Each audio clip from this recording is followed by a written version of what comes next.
کیوں برباد ہوئے؟ گناہوں کی وجہ سے۔ اللہ تعالیٰ نے مختلف قوموں کی تباہی کا ذکر کیا ہے۔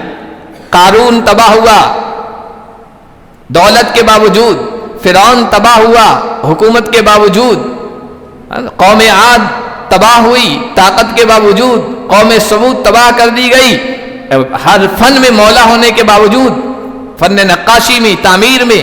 ہر قوم اپنے زمانے میں کسی نہ کسی فن میں بڑی ماہر تھی اور اس پر اسے ناز تھا۔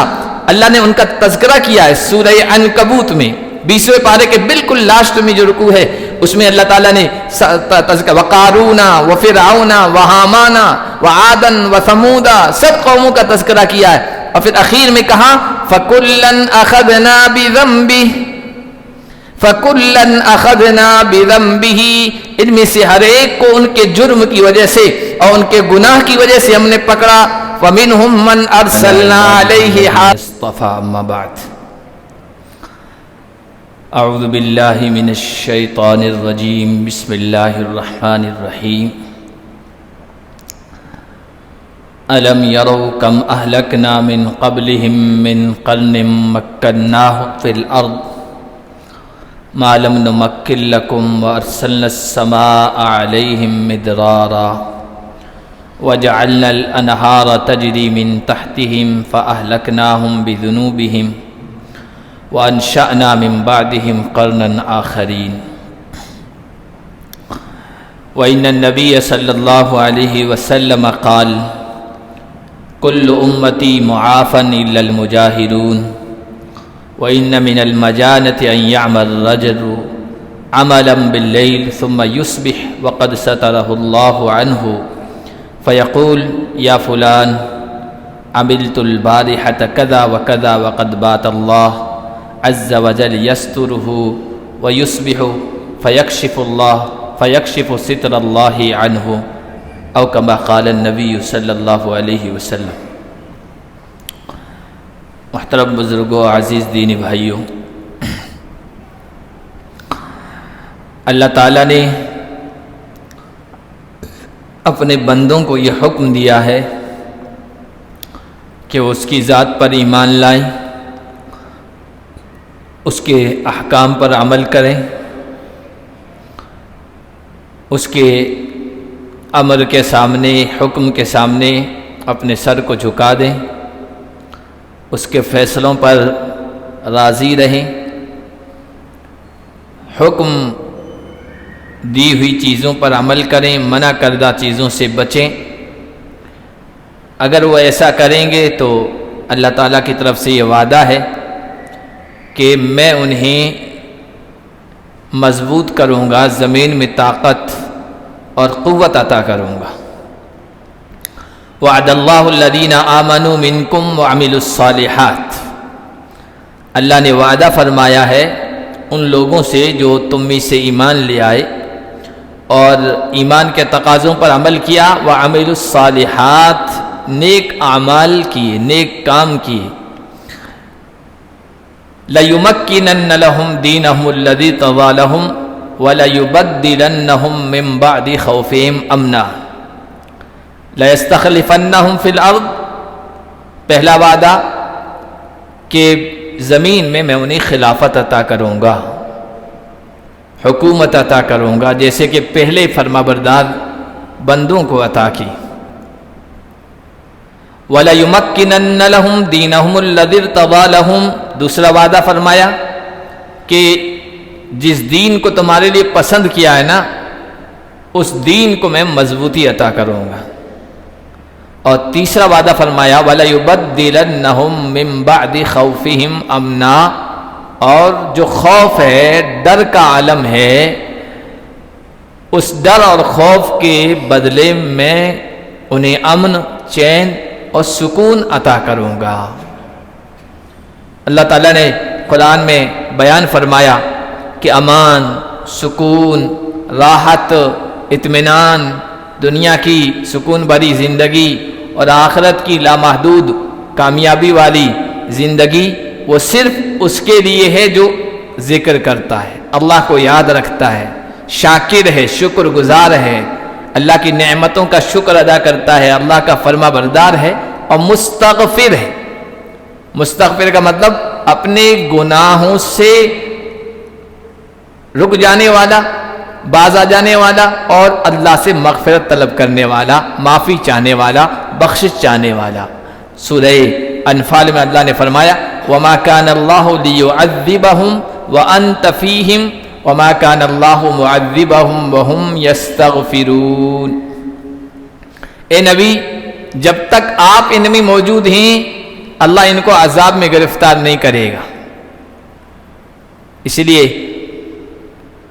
حضرت عمر رضی اللہ تعالیٰ عنہ کا غالباً قول ہے کہ کان فی الامہ امانان، امت کی حفاظت کے دو سبب تھے. ایک تو اللہ کے نبی کا وجود تھا کہ اللہ تعالیٰ نے فرمایا نبی جب تک آپ موجود ہیں عذاب نہیں دوں گا. وما کان اللہ معذبہم وہم یستغفرون. اور دوسرا فرمایا جب تک یہ استغفار کرتے رہیں گے، انسانی تقاضے کے تحت، بشر ہونے کے تقاضے کے تحت کوئی نافرمانی ہو جائے، گناہ ہو جائے، جرم ہو جائے، اللہ کے حکم کی خلاف ورزی ہو جائے تو فوراً اللہ سے معافی چاہتے ہیں. جب تک یہ اللہ سے معافی چاہتے رہیں گے وما کان اللہ معذبہم وہم یستغفرون، اللہ ان کو عذاب میں گرفتار نہیں کرے گا. اور اللہ تعالیٰ نے اعلان بھی کیا، وارننگ بھی دی ہے وَإِسْتَأَذَّنَ رَبُّكُمْ لَئِن شَكَرْتُمْ لَأَزِيدَنَّكُمْ وَلَئِن كَفَرْتُمْ إِنَّ عَذَابِي لَشَدِيدٌ.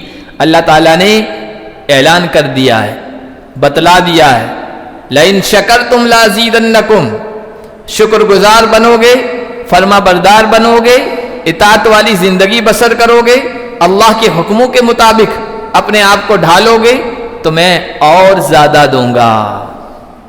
وَلَئِن كَفَرْتُمْ، اور اگر تم نے کفر کیا، ناشکری کی، اللہ کی نافرمانی والا راستہ اپنایا تو پھر میرا عذاب اور میری پکڑ بھی بہت سخت ہے. اللہ تعالیٰ نے یہ اللہ تعالیٰ کی رحمت ہے، رب کی رحمت ہے کہ اس کی طرف سے بندے کو، بلکہ بندوں کو وارننگ ملتی رہتی ہے. باز آ جاؤ، نافرمانی سے باز آ جاؤ، رک جاؤ ورنہ میرے عذاب میں گرفتار. کہیں کہیں اللہ کسی نافرمان بندے کی پکڑ کرتا ہے نا تو یہ دوسرے بندوں کے لیے وارننگ ہے. قرآن میں کیا فرمایا اللہ نے سورۃ الروم میں ظہر الفساد فی البر والبحر بما کسبت ایدی الناس، لوگوں کے ہاتھوں کی کمائی کی وجہ سے، ان کے کرتوتوں کی وجہ سے، ان کی نافرمانی کی وجہ سے خشکی میں اور تری میں، زمین میں اور سمندر پر پانی میں ہر جگہ فساد، بگاڑ، کرپشن پھیل گیا ہے، حالات خراب ہو گئے ہیں. بما کسبت ایدی الناس لیذیقہم بعض الذی عملوا. یہ کیوں ہوا؟ تاکہ انسانوں نے جو گناہ کیے نا، جو برے اعمال کیے، اس کا تھوڑا سا اللہ مزہ چکھائے. اور آگے فرمایا لیذیقہم بعض الذی عملوا لعلہم یرجعون، تاکہ یہ تھوڑی سی سختی ہے نا یہ ان کے رجوع کا سبب بن جائے، گناہوں سے باز رہنے کا سبب بن جائے، یا گناہوں کو چھوڑ دیں اور اللہ کی نافرمانی والی زندگی کو چھوڑ دیں. یہ اللہ کی طرف سے وارننگ ہوتی ہے. جب کسی نافرمان کو بری حالت میں دیکھے نا تو سمجھیے کہ میرے لیے اور آپ کے لیے اللہ کی طرف سے وارننگ ہے. اللہ نے سورہ بنی اسرائیل میں 15 پارے میں بیان فرمایا وَمَا مَنَعَنَا أَن نُرْسِلَ بِالْآيَاتِ إِلَّا أَن كَذَّبَ بِهَا الْأَوَّلُونَ وَآتَيْنَا ثَمُودَ النَّاقَةَ مُبْصِرَةً فَظَلَمُوا بِهَا. ہم پہلے بھی اپنی نشانیاں دکھاتے رہے، قدرت کی نشانیاں دکھاتے رہے ہیں، لیکن جن کے ہاتھوں دکھائی نبی اور رسول ان کو جھٹلایا گیا، ان کی بات مانی نہیں گئی، ان کی بات تسلیم نہیں کی گئی. ہم نے قوم سمود کو بھی اپنی قدرت کی نشانی، اونٹنی، پہاڑ سے اونٹنی نکلی تھی، وہ ہم نے دی تھی، لیکن اس کے باوجود بھی وہ مان کے نہیں رہے، باز نہ آئے. اور آگے فرمایا وَمَا نُرْسِلُ بِالْآيَاتِ إِلَّا تَخْوِيفًا. یہ جو ہماری قدرت کی نشانیاں ظاہر ہوتی ہے نا، یہ ہم دوسرے لوگوں کو چونکانے کے لیے پیش کرتے ہیں، ڈرانے کے لیے، تاکہ وہ نافرمانی سے باز آ جائیں، گناہوں سے باز آ جائیں، جرائم سے باز آ جائیں. یہ ہم ڈرانے کے لیے قدرت کی نشانیاں دکھاتے ہیں. آپ انسانی پوری تاریخ اٹھا کے دیکھیں، پتہ چلے گا پچھلی جتنی قومیں ہیں، قوم ہو یا کوئی فرد ہو، اگر اس پر حالات آئے نا تو نافرمانیوں کی وجہ سے آئے۔ علامہ ابن قیم رحمۃ اللہ علیہ بڑے عالم گزرے ہیں، انہوں نے بڑا اچھا مضمون اپنی کتاب میں لکھا ہے کہ انسان ذرا غور کر، تمہارے والدین کو جنت سے کس چیز نے نکالا؟ آدم اور حوا کو، یہ والدین ہیں، ہر انسان کے ماں اور باپ ہیں، وہیں سے سلسلہ انسانیت کا چلا ہے کہ جنت جو راحت کی جگہ تھی، جو آرام کی جگہ تھی، جو سکون کی جگہ تھی، جو عیش کی جگہ تھی، وہاں سے وہ کیوں نکلے؟ اللہ نے کہا تھا اس درخت کے قریب نہ جانا، اور وہ قریب چلے گئے، اللہ کی حکم کی خلاف ورزی ہو گئی تو جنت سے اس دھرتی پہ اتار دیے گئے۔ اور یہاں پر ہم دیکھ رہے ہیں دنیا کی زندگی مشقتوں والی، پریشانی والی ہے، کہاں جنت کی راحت باری زندگی اور کہاں دنیا کی پرمشقت زندگی۔ تو اللہ کے حکم کی خلاف ورزی ہوئی، والدین ابوین جنت سے اس دھرتی پہ بھیج دیے گئے۔ ابلیس طاؤس الملائکہ، فرشتوں کا معلم تھا، معلم استاذ تھا، ابلیس کوئی معمولی نہیں تھا، بڑی قدر تھی، بڑا علم تھا اس کے پاس، لیکن کیوں دھتکار دیا گیا، راندہ درگاہ کر دیا گیا؟ اللہ کی رحمت کے بجائے اس پر لعنت برسی، پھٹکار برسی، اور قیامت تک کے لیے ذلیل کر دیا گیا۔ اتنا بڑا رتبہ تھا اس کا، کیوں؟ اللہ کے حکم کی خلاف ورزی کی۔ اللہ نے کہا آدم کو سجدہ کرو، اس نے کہا میں سجدہ نہیں کروں گا، یہ اس گناہ کا ارتکاب ہے، حکم کی خلاف ورزی ہو گئی، تو آج تک اس پر لعنتیں برس رہی ہیں، اللہ کی طرف سے بھی، نبیوں کی طرف سے بھی، فرشتوں کی طرف سے بھی، انسانوں کی طرف سے بھی۔ قوم نوح کو کس چیز نے برباد کیا؟ جب اللہ تعالیٰ کی طرف سے حکم آیا، ان کی نافرمانیوں اور گناہوں کی وجہ سے پوری اس وقت کی آبادی کو ڈبو دیا گیا اور پانی کے اندر وہ غرق کر دیے گئے۔ قوم عاد کتنی طاقتور قوم تھی، اللہ تعالیٰ جن کے بارے میں کہہ رہا ہے التی لم یخلق مثلها فی البلاد، اس روئے زمین پر، اس دھرتی پر، ان ملکوں میں اس جیسی قوم ہم نے پیدا ہی نہیں کی۔ خود پیدا کرنے والا کہہ رہا اس جیسی ڈیل ڈول والی طاقت والی قوم نہیں آئی تھی۔ اللہ کی نافرمانی پہ اتر آئے، اپنی قوت پہ ناز ہو گیا، اپنی طاقت پہ وہ اترانے لگے، من اشد منا قوہ، کہنے لگے ہم سے بڑھ کر طاقتور کون ہے، ہمارا کون کیا بگاڑ سکتا ہے؟ اللہ تعالیٰ نے کہا اولم یروا ان اللہ الذی خلقهم اشد منهم قوہ، پتہ نہیں ان کو جس اللہ نے ان کو پیدا کیا وہ ان سے بہت زیادہ طاقتور ہے۔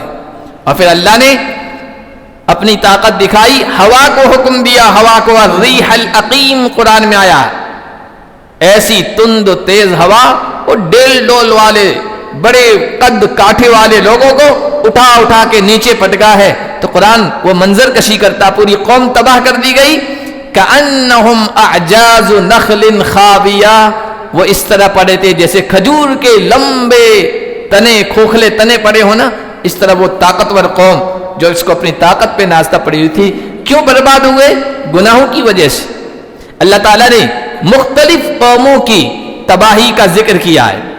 قارون تباہ ہوا دولت کے باوجود، فرعون تباہ ہوا حکومت کے باوجود، قوم عاد تباہ ہوئی طاقت کے باوجود، قوم ثمود تباہ کر دی گئی ہر فن میں مولا ہونے کے باوجود، فن نقاشی میں، تعمیر میں، ہر قوم اپنے زمانے میں کسی نہ کسی فن میں بڑی ماہر تھی اور اس پر اسے ناز تھا۔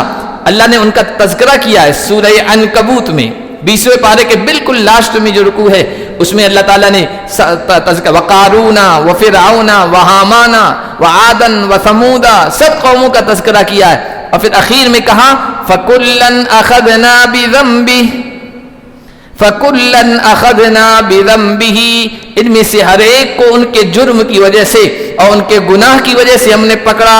وَمِنْهُمْ مَنْ أَرْسَلْنَا عَلَيْهِ حَاصِبًا، کچھ قومیں ایسی تھی، کچھ لوگ ایسے تھے جن پر ہم نے کنکروں والی بارش برسائی، پتھروں والی ہوا بھیجی۔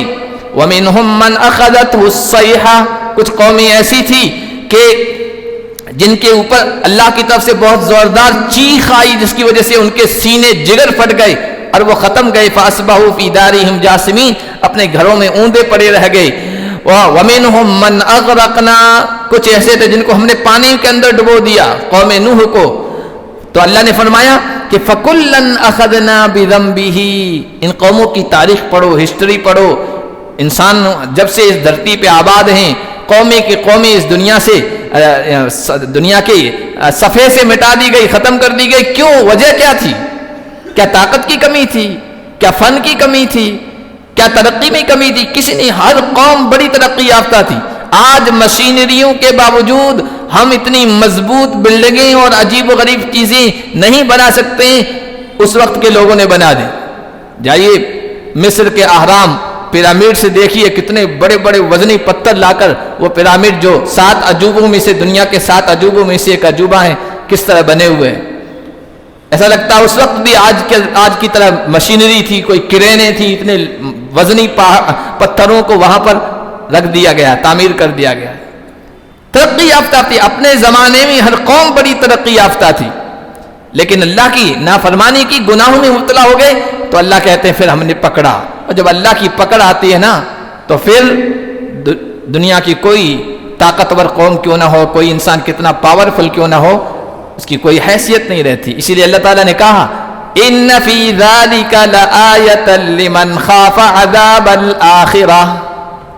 اے لوگوں جو قرآن پڑھتے ہو، قرآن سنتے ہو، قرآن میں غور و فکر کرتے ہو، قوموں کی تاریخ پڑھتے ہو، یہ اللہ نے 9ویں پارے میں بیان فرمایا. یہ ساری بستیاں دیکھو، ان میں سے کچھ تو ایسی ہیں جن کے تم صرف تاریخ میں، ہسٹری میں نام پڑھتے ہو کہ ہاں کوئی قوم آباد تھی. فمنہا قائم وحصید. اور کچھ چورا چورا ہو گئی، جس سے کھیتی کے بعد جو چورا چورا پڑا رہتا ہے، پتہ لگتا ہے ہاں یہاں کھیتی تھی. اس طرح وہ بستیاں ہیں. اور آگے اللہ نے فرمایا یہ ان کے ظلم کی وجہ سے. عربی میں ظلم گناہ کو بھی کہتے ہیں، گناہ اور نافرمانی کی وجہ سے ان کو ہم نے پکڑا ہے. ان فی ذالک لآیۃ لمن خاف عذاب الآخرہ. ان قوموں کی تاریخ میں عبرت ہے، نصیحت ہے، اللہ کی قدرت کی نشانی ہے ہر اس شخص کے لیے جو اللہ کے عذاب سے، آخرت کے عذاب سے ڈرتا ہے. اس لیے کہ سمجھدار انسان دوسروں کا انجام دیکھ کر عبرت حاصل کرتا ہے کہ فلاں قوم کیوں برباد کر دی گئی، فلاں انسان کیوں اس عذاب میں گرفتار کر لیا گیا. کہیں ایسا نہ ہو کہ جو قوم جس چیز کو کر رہی تھی عذاب میں گرفتار ہوئی، کہیں وہ ہمارے اندر تو نہیں ہے. کوئی فرد کسی عذاب میں گرفتار ہوا، کہیں وہ ہمارے اندر تو نہیں ہے. وہی وجہ، وہی سبب، وہی کارن. تو فرمایا اس میں ہر عقل مند کے لیے عبرت ہے، نصیحت ہے. اس لیے اہل ایمان کو، اللہ کے فرما بردار بندوں کو چاہیے کہ اپنی زندگی کا جائزہ لیتے رہیں. ہماری زندگی میں ہر انسان اپنی زندگی کے بارے میں اچھی طریقے سے جانتا ہے. بل الانسان علی نفسہ بصیرہ. باہر وہ کچھ بھی نظر آئے، کتنا بھی اچھا، نیک، بزرگ، اچھی شکل و صورت والا، فرما بردار حیت رکھنے والا، لیکن اندر کیسا ہے انسان اپنے بارے میں اچھی طریقے سے جانتا ہے. بل الانسان علی نفسہ بصیرہ. جائزہ لے کہ میری زندگی میں کہیں گناہ تو نہیں ہے، اللہ کے حکم کی خلاف ورزی تو نہیں ہے، اللہ کے حکم و شکنی تو نہیں، کہیں حکم تو نہیں ٹوٹ رہا، گناہ تو نہیں ہو رہا ہے. اس لیے کہ گناہ ہے، چاہے معمولی ہو چاہے بہت سنگین ہو. بعض گناہ ایسے ہوتے ہیں چھوٹے چھوٹے ہوتے ہیں، ہم سمجھتے ہیں یہ تو معمولی گناہ ہے، میری ذات تک محدود ہے، کسی اور پر اس کا اثر نہیں پڑ رہا ہے. لیکن اس وقت یہ سوچیں کہ اللہ کی نگاہ میں وہ گناہ کیسا ہے. آپ کی نگاہ میں تو معمولی ہے، لیکن اللہ کی نگاہ میں کیسا ہے. حضرت فضیل بن عیاض فرمایا کرتے تھے بقدر ما یصغر الذنب عندک یعظم عند اللہ. اے اللہ کے بندے، تمہاری نگاہ میں جو گناہ جتنا چھوٹا محسوس ہوگا نا، اللہ کی نگاہ میں وہ گناہ اتنا ہی زیادہ سنگین ہے. وبقدر ما یعظم عندک یصغر عند اللہ. اور تم اپنی نگاہ میں کسی گناہ کو بہت بڑا سمجھو گے، معمولی گناہ کو بھی یوں سمجھو گے کہ یار بہت بڑا گناہ ہو گیا ہے، اللہ کی نافرمانی ہو گئی ہے، تو اللہ کی نگاہ میں وہ معمولی ہو جائے گا، وہ چھوٹا ہو جائے گا. اس لیے ہم اپنی نگاہوں میں ہر معمولی سے معمولی حکم کی خلاف ورزی کو، گناہ کو بڑا سمجھیں. جب بڑا سمجھیں گے تبھی تو توبہ کریں گے. تبھی تو اس سے باز آئیں گے, تبھی تو اللہ سے مغفرت طلب کریں گے, اللہ سے بخشش چاہیں گے کہ گناہ ہو گیا ہے. ورنہ آدمی یہ سمجھتا ہے یہ تو معمولی گناہ ہے, اس سے کیا ہوتا ہے, حالانکہ زندگی پر اس کے اثرات پڑتے ہیں. چنگاری چاہے چھوٹی ہو یا بڑا آگ کا شعلہ ہو, وہ بہرحال زندگی پر اثر ڈالتا ہے. کوئی بیڑی پی رہا ہو, چنگاری اٹھ جائے اور کپڑے پر گر جائے تو چھوڑ دیتا ہے, ہاتھ پھیرتا ہے, حالانکہ معمولی سی چنگاری ہے, لیکن وہ معمولی چنگاری خطرناک انجام تک بھی پہنچا سکتی ہے. گناہ کی مثال یہی ہے. گناہ چاہے بڑا ہو چاہے چھوٹا ہو, بڑا ہے تو وہ شعلہ ہے, چھوٹا گناہ ہے تو وہ گویا چنگاری ہے, وہ کبھی بھی شعلہ بن سکتی ہے اور آپ کے کپڑوں کو جلا سکتی ہے, آپ کے جسم کو جلا سکتی ہے اور آپ کے گھر کو بھسم کر سکتی ہے. اس لیے کسی گناہ کو معمولی نہ سمجھے. حضرت انس بن مالک رضی اللہ تعالیٰ عنہ خادم رسول تھے, اللہ کے نبی صلی اللہ علیہ وسلم کے خادم تھے. وہ فرمایا کرتے تھے انکم تعملون اعمالا ہی ادق فی اعینکم من الشعر. اے لوگو, تم کچھ اعمال کچھ کام ایسے کر رہے ہو جو تمہاری نگاہ میں تو بال سے زیادہ باریک ہیں, ہلکے ہیں, معمولی ہیں. وَإِن كُنَّا لَنَعُدُّهَا فِي زَمَنِ رَسُولِ اللَّهِ صلی اللہ علیہ وسلم مِنَ الْمُوبِقَاتِ, لیکن اللہ کے نبی کے زمانے میں وہ جو تمہیں چھوٹے اعمال نظر آتے ہیں نا, گناہ معمولی محسوس ہوتے ہیں نا, اللہ کے نبی کے زمانے میں تو ہم ان کو ہلاک کر دینے والے, تباہ کر دینے والے کاموں میں شمار کرتے تھے. آج کتنے گناہ ہماری زندگیوں میں آ رہے ہیں, ہم ان کو معمولی سمجھتے ہیں, حالانکہ وہ زندگیوں کو ہلاکت میں ڈالنے والے, تباہی میں ڈالنے والے ہیں. گناہ کے اپنے اثرات ہوتے ہیں اور نیکی کے بھی اپنے اثرات ہوتے ہیں. حضرت عبداللہ ابن عباس رضی اللہ تعالیٰ عنہ فرمایا کرتے تھے ان للحسنۃ ضیاء فی الوجہ ونورا فی القلب وسعۃ فی الرزق وقوۃ فی البدن ومحبۃ فی قلوب الخلق. اے لوگو, جو تم نیکی کرتے ہو, اچھا کام کرتے ہو, اس کا اپنا اثر ہے. ایک اس کا اثر یہ ہے کہ چہرے پر روحانیت پیدا ہوتی ہے, نورانیت پیدا ہوتی ہے, دل روشن ہو جاتا ہے, دل کی تاریکی دور ہو جاتی ہے, رزق میں کشادگی پیدا ہوتی ہے نیکی کی وجہ سے, بدن مضبوط رہتا ہے, طاقتور رہتا ہے, اور مخلوق کے دلوں میں اللہ کی طرف سے محبت ڈال دی جاتی ہے. وَلِلسَّيِّئَةِ, برائی کے, گناہ کے بھی اپنے اثرات ہیں. فرمایا سوادن فی الوجہ, چہرے پر سیاہی چھا جاتی ہے. وظلمتن فی القلب, دل سیاہ ہو جاتا ہے, تاریک ہو جاتا ہے, کالا ہو جاتا ہے. اور وہنن فی البدن, بدن میں کمزوری آ جاتی ہے. ونقصن فی الرزق, رزق میں کمی آ جاتی ہے. وبغضن فی قلوب الخلق, اللہ کی مخلوق کے دلوں میں بغض بیٹھ جاتا ہے. ظاہری اعتبار سے کتنے اچھے ہو, لیکن خلق خدا نفرت کرنے لگتی ہے. یہ گناہ کے اپنے آثار ہوتے ہیں. اللہ نے قرآن میں بیان فرمایا, کتنی قومیں ایسی تھی. قوم سبا ہے, ایک اور بستی کا اللہ نے ذکر کیا. بڑے خوشحال تھے, بڑی اچھی زندگی, سکون بری, امن بری زندگی بسر کر رہے تھے, لیکن انہوں نے اپنی حالت کو پلٹ دیا. فرما برداری کے بجائے نافرمانی پر اتر آئے, اطاعت کے بجائے گناہوں کی زندگی بسر کرنے لگے. تو ہم نے جو خوشحالی تھی اس کو تنگحالی سے بدل دیا. قوم بھی ہے اگر اس طرح تو خوشحالی کے بجائے تنگحالی میں مبتلا کر دی جائے گی. رزق کے اسباب ذرائع بند کر دیے جائیں گے. فرد ہے تو بھی اس کے ساتھ یہی معاملہ ہوگا. قوم سبا کو اللہ نے بڑا نوازا تھا, بڑا عجیب و غریب ان کا واقعہ ہے, لیکن جب نافرمانی پہ اتر آئی اللہ نے سب کچھ تباہ کر دیا, پوری کی پوری قوم کو. تو کوئی بھی گناہ ہونا اس کو ہم ہلکا نہ سمجھیں, معمولی نہ سمجھیں. حضرت عبداللہ ابن مسعود فرمایا کرتے تھے ان المؤمن یرا ذنوبہ کانہا فی اصل جبل یخاف ان یقع علیہ. مومن جو ہوتا ہے نا, واقعی جو مومن, وہ اپنے گناہوں کو چاہے معمولی کیوں نہ ہو ایسا سمجھتا ہے گویا کہ وہ پہاڑ کے دامن میں ہے اور پہاڑ اس پر ابھی گر جائے گا, نقصان ہو جائے گا, زندگی سے ہاتھ دھو بیٹھے گا. ہر ہونے والے گناہ کو اسی طرح سمجھتا ہے, اس لیے فوراً توبہ کرتا ہے. وَإِنَّ الْفَاجِرَ يَرَى ذُنُوبَهُ كَذُبَابٍ وَقَعَ عَلَى أَنفِهِ فَقَالَ بِيَدِي هَكَذَا فَطَارَ. اور جو فاجر ہوتا ہے, گنہگار ہوتا ہے, گناہ جس کی طبیعت میں, جس کے مزاج میں داخل ہو چکے ہیں, وہ گناہوں کو اس طرح سمجھتا ہے جیسے کہ کوئی مکھی تھی اڑتی ہوئی آئی, ناک پہ بیٹھی, اس نے یوں کیا اور مکھی اڑ گئی. بس اپنے گناہوں کو اسی طرح ہلکا سمجھتا ہے. اور جب بندہ گناہوں کو ہلکا سمجھنے لگ جاتا ہے نا, تو پھر اللہ کی طرف سے پکڑ بھی بہت سخت ہوتی ہے. آج کل گناہوں کے ہلکا ہونے کی ایک شکل یہ بھی ہے کہ لوگ گناہ کرتے ہیں, اللہ نے پردہ ڈال رکھا ہے, اور اس پردے کو ہٹاتے ہیں, لوگوں کے سامنے بیان کر دیتے ہیں. کہ ہم نے ایسا کیا, ہمارے فلاں سے تعلقات ہیں اور یہ ریلیشن ہے اور فلاں میں نے ایسا کیا. گناہ, سارے گناہوں کی فہرست دوستوں کو بتا رہے ہیں, لوگوں کو بتا رہے ہیں, اس کو اوپن کر رہے ہیں.